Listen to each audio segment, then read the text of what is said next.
Assalamualaikum warahmatullahi wabarakatuh. Kami dari kelompok 6 yang beranggotakan Eka Aulia, Kania Maharani, Ruth Novianti, dan Surya Alfiandi ingin mempresentasikan hasil kerja kami yang berjudul Pemasaran. Apa itu pemasaran? Pemasaran adalah suatu proses sosial manajerial di mana individu dan kelompok mendapatkan kebutuhan dan keinginan mereka dengan menciptakan, menawarkan, dan bertukar sesuatu yang bernilai satu sama lain.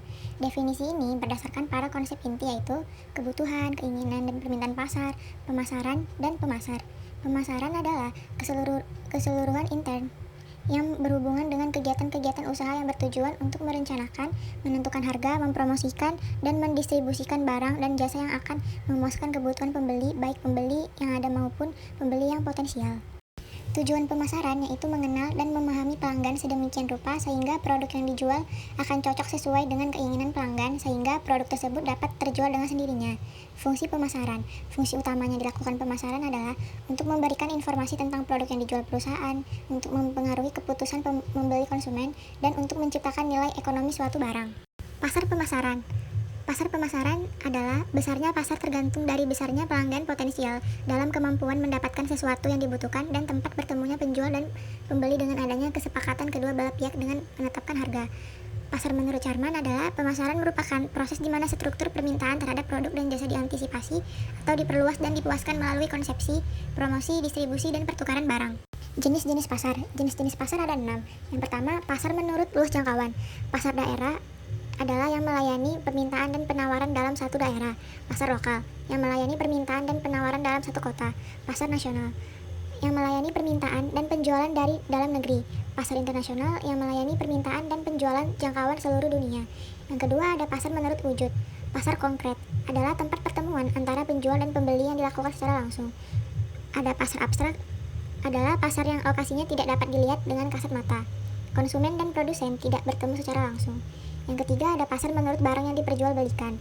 Pasar barang konsumsi adalah pasar yang menjual barang yang dapat langsung dipakai untuk kebutuhan rumah tangga.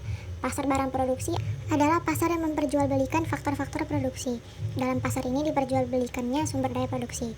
Yang keempat ada pasar menurut organisasi. Pasar persaingan adalah sempurna yang diperjualbelikan dalam pasar persaingan sempurna homogen. Pasar persaingan tidak sempurna dapat dibagi menjadi 3.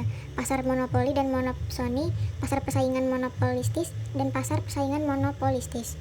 Yang kelima ada pasar menurut waktu penyelenggaraan. Yang pertama pasar harian dan mingguan, yang kegiatan jual belinya dilakukan tiap hari dan seminggu sekali, umumnya terdapat di desa dan kota. Pasar bulanan adalah pasar yang kegiatan jual belinya dilakukan setiap sebulan sekali.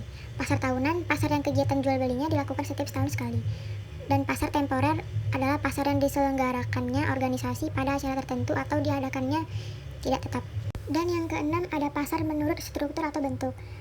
Ada pasar persaingan sempurna atau terorganisir, pasar persaingan tidak sempurna. Jenis-jenis pasar menurut sifat pembentukan harga. Pasar persaingan adalah pasar pembentukan harga dibentukkan oleh persaingan antara permintaan dan penawaran. Konsep pemasaran. Konsep pemasaran adalah sebuah filsafat bisnis yang menyatakan bahwa kepuasan keinginan dari konsumen adalah syarat ekonomi dan sosial bagi kehidupan sebuah perusahaan. Ada 3 ketetapan pokok yang mendasari konsep pemasaran tersebut. Yang pertama, semua kegiatan dan perencanaan perusahaan harus berorientasi kepada konsumen. Yang kedua, sasaran perusahaan adalah volume penjualan dan yang menghasilkan laba. Yang ketiga, semua kegiatan pemasaran harus dikoordinir secara organisatoris. Ketiga kebutuhan pokok tersebut dapat dibahas lebih lanjut sebagai berikut. Berorientasi kepada konsumen.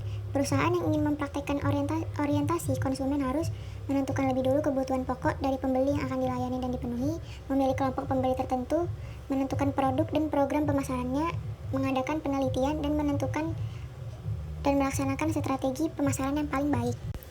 Volume penjualan yang menguntungkan.